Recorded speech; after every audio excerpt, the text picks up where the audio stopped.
और इसी वजह से हमारे पास जो जो इलेक्ट्रोफाइल्स होता है उसको लेवस एसिड कहा जाता है, क्योंकि ये हमारे पास लोन पेयर ऑफ इलेक्ट्रॉन को क्या कर देता है, एक्सेप्ट करता है इन ए केमिकल रिएक्शन।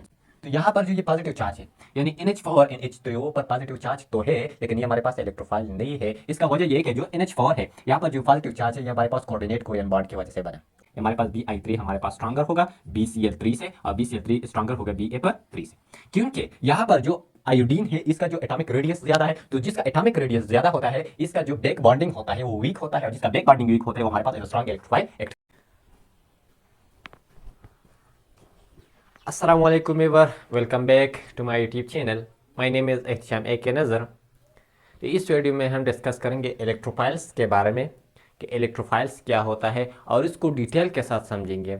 ये चूँकि ईजी टॉपिक है 9, 10 फर्स्ट और सेकंड ईयर के लिहाज से बहुत ईजी है, लेकिन हम थोड़ा इसके डीप में जाएंगे कि इलेक्ट्रोफाइल्स क्या होता है उसको समझेंगे, और इलेक्ट्रोफाइल को समझने के बाद हम इलेक्ट्रोफाइलिक सब्स्टिट्यूशन रिएक्शन को स्टार्ट करेंगे। क्योंकि जब हमने इलेक्ट्रोफाइल को अगर नहीं समझा तो फिर हम इलेक्ट्रोफिलिक सब्स्टिट्यूशन रिएक्शन को नहीं समझते। इसलिए जो पहले वाली लेक्चर्स है ये हमारे चूँकि दूसरे लेक्चर्स है, जो पहले लेक्चर्स थे इसमें हमने सब्स्टिट्यूशन रिएक्शन को कवर किया है। अब इसके बाद सब्स्टिट्यूशन के 3 टाइप्स है, electrophilic substitution reaction, nucleophilic substitution reaction and free radical substitution reactions. लेकिन यहाँ पर हम इस वीडियोज़ में हम जो सब्स्टिट्यूशन रिएक्शंस का जो लेक्चर्स जो हमने ये जो चैप्टर स्टार्ट किया हुआ है इसमें हम इलेक्ट्रोफिलिक सब्स्टिट्यूशन रिएक्शन और न्यूक्लियोफिलिक सब्स्टिट्यूशन रिएक्शन को डिटेल के साथ पढ़ेंगे। तो इलेक्ट्रोफिलिक सब्स्टिट्यूशन रिएक्शन को समझने से पहले इलेक्ट्रोफाइल का समझना इनायत ज़रूरी है। तो इस वीडियो में हम इलेक्ट्रोफाइल को डिस्कस करेंगे और फिर इंशाल्लाह नेक्स्ट वीडियो में हम इलेक्ट्रोफिलिक सब्स्टिट्यूशन रिएक्शन को स्टार्ट करेंगे। ठीक है, तो चलो स्टार्ट करते हैं। इलेक्ट्रोफाइल्स क्या होता है, इसके टाइप कौन से होते हैं, इसको हम डिटेल में समझते हैं। चलो, इलेक्ट्रोफाइल्स हमारे पास इसके जो वर्ड्स है इनसे पता चलता है ये 2 वर्ड से बना होता है। Electro mean electrons and file mean lover, यानी ये हमारे पास ऐसे स्पीशीज होते हैं जो इलेक्ट्रॉन से मोहब्बत करता है, जो इलेक्ट्रॉन चाहता है। तो सिंपल बात है, अगर कोई बंदा एक चीज़ को चाहता है तो उस बंदे को इस चीज़ की कमी होती है। तो इसी वजह से इलेक्ट्रोफाइल को हम ऐसे डिवाइड कर सकते हैं, electron deficient species are electrophiles, यानी ऐसे स्पीशीज जिसमें इलेक्ट्रॉन की कमी होती है उस स्पीशीज को हम सिंपल कहते हैं इलेक्ट्रोफाइल। इसी वजह से electro mean electron and file mean lover, ये इलेक्ट्रॉन से मोहब्बत करता है। सिंपल बात है, ठीक है। इसके बाद क्या है कि it accept lone pair of electron in a chemical reactions, और जब भी एक केमिकल रिएक्शंस होता है तो जो इलेक्ट्रोफाइल्स होता है वो इलेक्ट्रॉन पेयर को एक्सेप्ट करता है। क्यों? क्योंकि ये इलेक्ट्रॉन डेफिशिएंट्स होता है, इसमें इलेक्ट्रॉन की कमी होता है, तो इसी वजह से ये इलेक्ट्रॉन पेयर को एक्सेप्ट कर लेते हैं electron in a chemical reaction, और इसी वजह से इस प्रॉपर्टीज की वजह से it is also called Lewis acid. और इसी वजह से हमारे पास जो जो इलेक्ट्रोफाइल्स होता है उसको लेवस एसिड कहा जाता है, क्योंकि ये हमारे पास लोन पेयर ऑफ इलेक्ट्रॉन को क्या कर देता है, एक्सेप्ट करता है इन ए केमिकल रिएक्शंस। और आपने पढ़ा है, जब आप एसिड और बेस के कंसेप्ट पढ़ते थे तो वहां पर लेवस एक थ्योरी था जिसमें एसिड अकॉर्डिंग टू लेवस वो स्पीशीज होते थे जो इलेक्ट्रॉन पेयर को एक्सेप्ट करते थे। तो इलेक्ट्रोफाइल में भी यही एबिलिटी होता है कि ये ऐसे स्पीशीज होता है जो इलेक्ट्रॉन पेयर को एक्सेप्ट करता है, इसी वजह से इलेक्ट्रोफाइल्स को हम क्या कहते हैं, लेवस एसिड्स कहते हैं। तो जितने भी लेवस एसिड है वो हमारे पास एज अ इलेक्ट्रोफाइल एक्ट करता है, ठीक है। इन डिनोटेड ई फॉर प्लस, तो जहां भी अगर आपको ये वाला साइन नजर आए तो इसका मतलब है कि ये हमारे पास इलेक्ट्रोफाइल है। तो ये था सिंपल इलेक्ट्रोफाइल के बारे में कि इलेक्ट्रोफाइल्स क्या होता है, जो बेसिक है इलेक्ट्रोफाइल्स का। अब हम आते हैं इसके टाइप्स कौन से हैं, यानी हम कैसे एक इलेक्ट्रोफाइल को समझेंगे कि ये हमारे पास ये इलेक्ट्रोफाइल्स है। तो इलेक्ट्रोफाइल्स के 3 बेसिक टाइप्स है। एक होता है हमारे पास पॉजिटिव चार्ज इलेक्ट्रोफाइल्स, ठीक है। दूसरा हमारे पास होता है incomplete octet electrophiles, and third one हमारे पास पोलर फंक्शनल ग्रुप इलेक्ट्रोफाइल्स। तो चलो 1 बाय 1 इसको समझते हैं। नंबर फर्स्ट वन हमारे पास है पॉजिटिव चार्ज इलेक्ट्रोफाइल्स। आपने सुना होगा यानी अगर कोई एक स्पीशीज है, एक एटम है और वो इलेक्ट्रॉन लॉस कर देता है तो इस पर पॉजिटिव चार्ज आता है। आपने सुना है कोई भी एक एटम हो हमारे पास, यानी एक हमारे पास एक एक एटम है, ये हमारे पास 1 इलेक्ट्रॉन को लॉस कर लेता है तो ये हमारे पास A प्लस बन जाता है। यानी इस ए में, एक एटम एक स्पीशीज में इलेक्ट्रॉन्स की कमी होती है तो जितने भी पॉजिटिव स्पीशीज होते हैं वो हमारे पास एज अ इलेक्ट्रोफाइल्स एक्ट करता है। सिंपल है, ऐसे पॉजिटिवली चार्ज इलेक्ट्रोफाइल यानी ऐसे स्पीशीज जिस पर पॉजिटिव चार्ज होता है वो हमारे पास एज अ इलेक्ट्रोफाइल्स होता है, क्योंकि इसमें इलेक्ट्रॉन की क्या होती है, कमी होती है। तो जब इलेक्ट्रॉन की कमी होता है तो इसलिए वो स्पीशीज इलेक्ट्रॉन को एक्सेप्ट करेगा, और तो जब इलेक्ट्रॉन एक्सेप्ट करेगा ये प्रॉपर्टी किसका है, एक इलेक्ट्रोफाइल्स का है। तो हम कह सकते हैं कि जो भी जिन स्पीशीज पर पॉजिटिव चार्ज होता है वो हमारे पास इलेक्ट्रोफाइल्स होता है। लेकिन एक्सेप्शन है, यहाँ पर मैंने लिखा हुआ है कि H plus Cl plus CH3 plus NO2 plus etcetera, ये जो स्पीशीज है जिस पर पॉजिटिव चार्ज है ये हमारे पास क्या है, पॉजिटिवली चार्ज इलेक्ट्रोफाइल्स है। लेकिन यहाँ पर NH4 plus and H2H3O plus are not electrophiles, ये हमारे पास इलेक्ट्रोफाइल्स नहीं है। तो इसका मतलब क्या कि all positive charge species are not electrophiles, क्योंकि यहाँ पर मैंने लिखा है NH4 plus and H3O plus are not electrophile. But why, इसका रीजन क्या है, तो चलो उसको समझते हैं। अगर आपने इस साइड का स्क्रीनशॉट नहीं लिया है तो पहले आप इसका स्क्रीनशॉट ले लें, क्योंकि मैं अभी इसको मिटाने वाला हूँ। ठीक है, तो चलो स्क्रीनशॉट ले लें। तो यहाँ पर जो ये पॉजिटिव चार्ज है यानी NH4 एंड H3O पर पॉजिटिव चार्ज तो है, लेकिन ये हमारे पास इलेक्ट्रोफाइल नहीं है। इसका वजह ये है जो NH4 है यहाँ पर जो पॉजिटिव चार्ज है ये हमारे पास कोऑर्डिनेट कोवेलेंट बॉन्ड की वजह से बना। वो कैसे, फॉर एग्जांपल ये हमारे पास सिंपल NH है जिसके पास हमारे पास 3 हाइड्रोजन अटैच हैं। ठीक है, एक हाइड्रोजन यहाँ पर, एक हाइड्रोजन यहाँ और एक हाइड्रोजन यहाँ, और ये जो ये जो 1 लोन पेयर ऑफ इलेक्ट्रॉन है ये सिंपल डोनेट कर देता है। यहाँ पर हमारे पास H पॉजिटिव चार्ज होता है। अब ये जो ये इसके साथ हमारे पास सिंपल बॉन्ड बना देता है as a coordinate covalent bond, यानी ये 2 इलेक्ट्रॉन में से एक इलेक्ट्रॉन हाइड्रोजन को दे देते हैं और फिर इसके साथ बॉन्ड बना देते हैं। ऐसे कोवेलेंट बॉन्ड जिसमें जो शेयर पेयर ऑफ इलेक्ट्रॉन होता है वो एक एटम दे देता है उसको हम कोऑर्डिनेट कोवेलेंट बॉन्ड कहते हैं। तो ओवरऑल यहाँ पर हमारे पास बना NH पावर पॉजिटिव। ये तो सिंपल ये बना है, ये पॉजिटिव चार्ज इसी वजह से आया। अब ये इलेक्ट्रोफाइल क्यों नहीं, क्योंकि अगर आप इसका जो इलेक्ट्रॉनिक कन्फिगुरेशन देखें इसके लास्ट सीन में आते हैं 2s2 2p3, यानी ये हमारे पास है S और ये हमारे पास है P। ठीक है, यहाँ पर 2s में तो 2 इलेक्ट्रॉन मौजूद है, 2p में हमारे पास 3 इलेक्ट्रॉन, तो एक यहाँ पर, एक यहाँ पर, एक यहाँ पर। अब इनमें से जो 3 हाइड्रोजन्स है इसका एक एक इलेक्ट्रॉन तो यहाँ पर आता है, यानी ये जो 3 पहले से हाइड्रोजन है एक यहाँ पर, एक यहाँ पर, एक यहाँ पर, और जो ये H प्लस है ये इस जो 2s वाला इलेक्ट्रॉन है इसके साथ कंबाइन होता है और लेता है।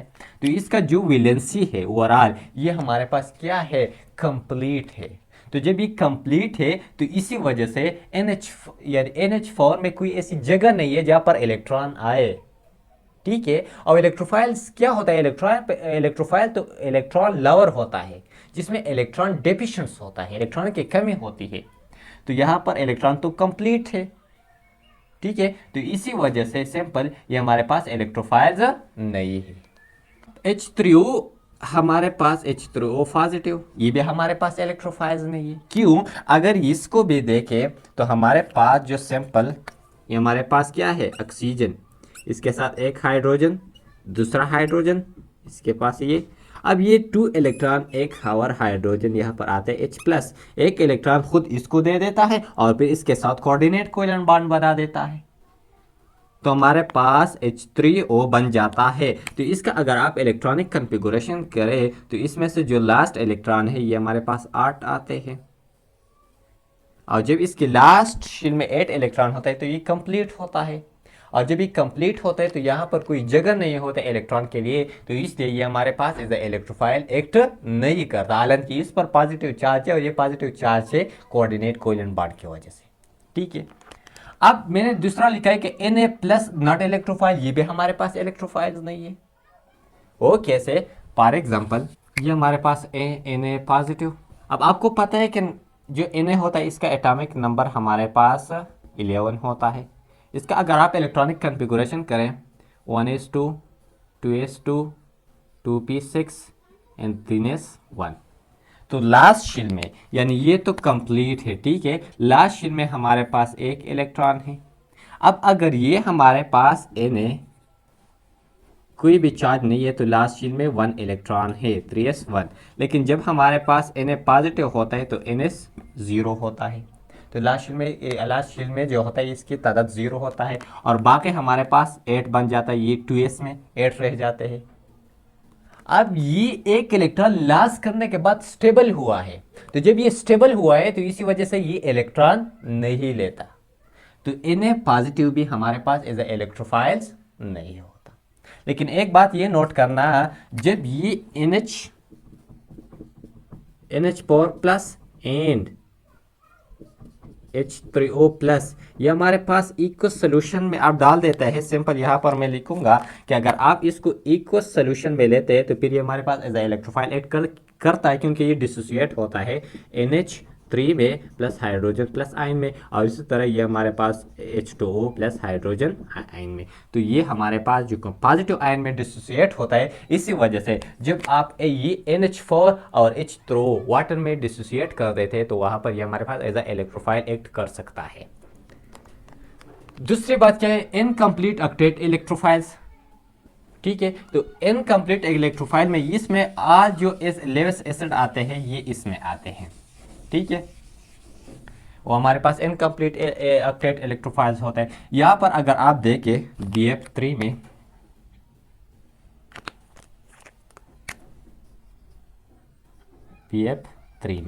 तो इस बोरान, ये हमारे पास बोरान है जिसका एटॉमिक नंबर 5 है, तो अगर आप देखें तो 1s2 2s2 एंड 2p1, ठीक है, सिंपल। तो यहाँ पर ये हमारे पास कुछ इस तरह, यानी इसके लास्ट शेल में हमारे पास टोटल तादाद कितने हैं 3, S में 1 और P में 1, टोटल कितने बन गए 3 बन गए, क्योंकि यहाँ पर 2 यहाँ पर 2, आप इनसे रिलेट कर सकते हैं वेलेंस शील्ड्स को। वैलेंस शील्ड हमारे पास 2 नंबर शील्ड है जिसमें हमारे पास टोटल इलेक्ट्रॉन की तादाद कितने 3। अब 3 किसके आए, फ्लोरीन के आए, क्योंकि इसके साथ बॉन्ड बनाएगा इसी तरह, ये हमारे पास कुछ इस तरह बनेगा, तो ये 3 ये हमारे पास 6 बने। अब जो वैलेंस शील्ड्स में इलेक्ट्रॉन की तादाद 6 है, अब आपको पता है कि ये कोशिश करेगा कि मैं 8 इलेक्ट्रॉन को पूरा करूं, तो ये इलेक्ट्रॉन स्फीयर को एक्सेप्ट करेगा। तो जब ये इलेक्ट्रॉन स्फीयर को एक्सेप्ट करेगा तो इलेक्ट्रोफाइल कौन से होते हैं, इलेक्ट्रोफाइल हमारे पास वो स्पीशीज होता है जो इलेक्ट्रॉन स्फीयर को एक्सेप्ट कर देता है। तो इसी वजह से BF3 हमारे पास क्या है, इलेक्ट्रोफाइल। इस तरह एल्यूमिनियम ट्राइक्लोराइड, एल्यूमिनियम भी हमारे पास ग्रुप 3 से ताल्लुक़ रखता है, जिसमें लास्ट शेल में, तो जब ग्रुप 3 से ताल्लुक़ रखता है तो लास्ट शेल में हमारे पास कितने तादाद है 3 प्लस 3 क्लोरीन, टोटल हमारे पास 6। अब ये भी 2 इलेक्ट्रॉन लेगा, तो जब ये 2 इलेक्ट्रॉन लेगा एक्सेप्ट करेगा तो ये हमारे पास इलेक्ट्रोफाइल बनेगा कि नहीं बनेगा, तो ये हमारे पास सारे क्या है, लेवस एसिड है, ये इलेक्ट्रॉन स्फीयर को एक्सेप्ट कर देता है। अब ये वाले देखो, ये जो BeCl3 है, BeCl2, यहाँ पर आपको दे बेरिलियम के लास्ट शेल में इलेक्ट्रॉन की तादाद कितने हैं, लास्ट शेल में इलेक्ट्रॉन, चूंकि ये ग्रुप नंबर 2 से ताल्लुक़ रखता है, इसमें 2 है, तो जब ये 2 है और 2 क्लोरीन है तो ये हमारे पास टोटल बने 4। अब इसको 4 इलेक्ट्रॉन की ज़रूरत है ताकि ये अपने वैलेंस इलेक्ट्रॉन को कंप्लीट करे, स्टेबल हो जाए, ठीक है। तो ये हमारे पास एज ए इलेक्ट्रोफाइल एक्ट करता है, क्योंकि ये इलेक्ट्रॉन स्फीयर को क्या कर सकता है, एक्सेप्ट कर सकता है। अब मैं सिंपल यहाँ पर ये भी, ये हमारे पास BF3 की जगह आप हमारे पास Bi3 भी लिख सकते हैं। अब मैं अगर सिंपल आज से पूछूं कि हमारे पास 3 टर्म्स है, एक हमारे पास है सिंपल, यहाँ पर मैं अगर आपसे पूछूं कि ये हमारे पास है एक BF3 है और BCl3 है एंड Bi3 है, इन दोनों में स्ट्रॉन्ग इलेक्ट्रोफाइल कौन सा होगा, यानी BF3 BCl3 एंड Bi3 में स्ट्रॉन्ग इलेक्ट्रोफाइल कौन सा होगा, तो इसमें हमारे पास जो स्ट्रॉन्गेस्ट इलेक्ट्रोफाइल का जो हमारे पास Bi3 हमारे पास स्ट्रॉन्गर होगा BCl3 से, और BCl3 स्ट्रॉन्गर होगा BF3 से, क्योंकि यहाँ पर जो आयोडीन है इसका जो एटॉमिक रेडियस ज़्यादा है, तो जिसका एटॉमिक रेडियस ज़्यादा होता है इसका जो बैक बॉन्डिंग होता है वो वीक होता है, और जिसका बैक बॉन्डिंग वीक होता है वो हमारे पास as a strong electrophile act कर देता है। इसकी मिसाल कुछ इस तरह है कि यहाँ पर जो आयोडीन है ये एक बड़े घर की तरह काम करता है, क्योंकि यहाँ पर ज़्यादा रेडियस ज़्यादा है, और ये जो एफ है फ्लोरीन ये छोटे घर की तरह काम करता है। तो एक बड़े घर में ज़्यादा लोग रह सकते हैं, तो यहाँ पर ये ज़्यादा इलेक्ट्रॉन को एक्सेप्ट करेगा। ठीक है, आपको जहन में थोड़ा ये इमेजिनेशन करें, आपको सब कुछ इजीली याद होगा। तो Bi3 स्ट्रांगर होगा इसी वजह से Bf3 से एटॉमिक रेडियस के बिहाफ पर आप कह सकते हैं। ठीक है, अब लास्ट वन है हमारे पास पोलर फंक्शनल ग्रुप। के पोलर फंक्शनल ग्रुप हमारे पास कौन से फंक्शनल ग्रुप होता है, इलेक्ट्रोफाइल्स होते हैं। तो सिंपल अगर मैं कहूँ कि ये वाला स्पीशीज हमारे पास फॉर एग्जांपल कार्बन है और एक हमारे पास है ऑक्सीजन, ये ज़्यादातर जो ऑर्गेनिक कंपाउंड होता है वहाँ पर ये जो कार्बोनाइल फंक्शनल ग्रुप है ये प्रेजेंट होता है। अब आप कह सकते हैं कि यहाँ पर जो ये 2 एटम है ऑक्सीजन है और कार्बन है, तो ये ऑक्सीजन की इलेक्ट्रोनेगेटिविटी कार्बन से ज़्यादा है, तो ये एक जो बॉन्ड है ये इसकी तरफ ज़्यादा अट्रैक्ट होगा। तो जब ये ज़्यादा इसकी तरफ अट्रैक्ट होगा तो यहाँ पर हमारे पास पार्शियल नेगेटिव चार्ज बनेगा और यहाँ पर हमारे पास पार्शियल पॉजिटिव चार्ज बनेगा। तो जब यहाँ पर पार्शियल पॉजिटिव चार्ज बनेगा तो यहाँ ये इसका अटैक ये हमारे पास क्या होता है, पॉजिटिव चार्ज आया, और पॉजिटिव चार्ज जब आता है उसको हम क्या कहते हैं, इलेक्ट्रोफाइल्स कहते हैं। तो हमारे पास simple polar functional group electrophiles बन जाते हैं। जिस तरह यहाँ पर आप देख सकते हैं ये हमारे पास है R C double bond R, ये हमारे पास है कीटोन्स। एक ये हमारे पास क्या है, कार्बोनाइल फंक्शनल ग्रुप है। यहाँ पर जब दोनों साइड में हमारे पास R group alkyl group attach होता है उसको हम कीटोन कहते हैं। और ये जो दूसरा वन है R C double bond oxygen और इस तरह हाइड्रोजन, तो अगर कार्बोनिल फंक्शनल ग्रुप के एक साइड हमारे पास आर ग्रुप अटैच होता है दूसरा हमारे पास हाइड्रोजन, तो इसको हम अल्डिहाइड्स कहते हैं। तो वही बात है, ये इलेक्ट्रॉन ये अपनी तरफ अट्रैक्ट करेगा तो इस पर पार्शियल नेगेटिव चार्ज आएगा, इस पर पार्शियल पॉजिटिव चार्ज, इस तरह ये इलेक्ट्रॉन ये अपनी तरफ अट्रैक्ट करेगा तो यहाँ पर पार्शियल नेगेटिव चार्ज और यहाँ पर पार्शियल पॉजिटिव चार्ज, तो यहाँ पर भी हमारे पास पॉजिटिव चार्ज क्रिएट होगा। तो ये जो सेंटर है ये हमारे पास एज ए इलेक्ट्रोफाइल्स एक्ट करेगा। अब हम जब न्यूक्लियोफाइल को पढ़ेंगे तो ये वाला साइड हमारे पास एज ए न्यूक्लियोफाइल भी एक्ट करेगा। तो कार्बोनाइल जो मोस्ट जो पोलर फंक्शनल ग्रुप होते हैं ये हमारे पास electrophile as well as nucleophile act कर सकता है। ठीक है, ये हमारे पास कुछ इस तरह होता है। यहाँ पर आप ये देख सकते हैं ये हमारे पास ईथर है आर, जब ऑक्सीजन के बोथ साइड हमारे पास आर ग्रुप अटैच हो तो इसी वजह से यहाँ पर कार्बन होगा, तो जब ये कार्बन होगा तो और ये ऑक्सीजन, तो ये इलेक्ट्रॉन अपनी तरफ अट्रैक्ट करेगा, ये इस पर पॉजिटिव नेगेटिव चार्ज आएगा और यहाँ पर हमारे पास क्या पार्शियल पॉजिटिव चार्ज आएगा। तो यहाँ पर भी हमारे पास पॉजिटिव नेगेटिव चार्ज क्रिएट हो गए। तो जब पॉजिटिव नेगेटिव चार्ज क्रिएट हो गए तो हमारे पास जो पॉजिटिव चार्ज होता है ये हमारे पास एज अ इलेक्ट्रोफाइल एक्ट करेगा और जो नेगेटिव चार्ज है ये हमारे पास न्यूक्लियोफाइल एक्ट करेगा। अब सिंपल मैं अगर आपसे पूछूं ये बात MCQs के लिए कि फॉर एग्जांपल एक है हमारे पास सिंपल H+ और दूसरा हमारे पास है Bf3, तो ये दोनों हमारे पास क्या है, दोनों हमारे पास के इलेक्ट्रोफाइल्स है। एक हमारे पास लेवस एसिड हमारे पास एज इलेक्ट्रोफाइल एक करता है, एक हमारे पास हाइड्रोजन प्लस आयन ये भी इलेक्ट्रोफाइल्स है। तो इन दोनों में स्ट्रांग कौन सा होगा, तो जो पॉजिटिव चार्ज वाले स्पीशीज होते हैं पहले से वही हमारे पास स्ट्रांग इलेक्ट्रोफाइल्स होगा विद रिस्पेक्ट टू Bf3। अगर Bf3 में आप देखें तो आप बैक बॉन्डिंग को देख सकते हैं, जिस तरह मैंने थोड़े पहले किया, रेडियस को आप देख सकते हैं। ठीक है, और पोलर फंक्शनल ग्रुप भी आप कर सकते हैं। पोलर फंक्शनल ग्रुप हमारे पास वीक इलेक्ट्रोफाइल्स बतौर काम करता है, यहाँ पर न्यूक्लियोफिलिक सब्स्टिट्यूशन रिएक्शन बहुत ज़्यादा होते हैं। तो ये था एक डिटेल कंसेप्ट ऑफ इलेक्ट्रोफाइल्स। तो अगर आपको इलेक्ट्रोफाइल्स समझ आ गया तो फिर आप इलेक्ट्रोफिलिक सब्स्टिट्यूशन रिएक्शन को बहुत ईजिली कर सकते हैं। ठीक है, तो जो लोग इस चैनल पर नए, चैनल को सब्सक्राइब कीजिए, लाइक कीजिए, अपने दोस्तों के साथ शेयर कीजिए और इंशाल्लाह नेक्स्ट क्लास में हम इलेक्ट्रोफिलिक सब्स्टिट्यूशन रिएक्शन को स्टार्ट करेंगे और इसमें का जो जितने भी एग्जांपल है वो हम कवर करेंगे। ठीक है, इंशाल्लाह नेक्स्ट वीडियोज़ में। तो थैंक यू फॉर वॉचिंग।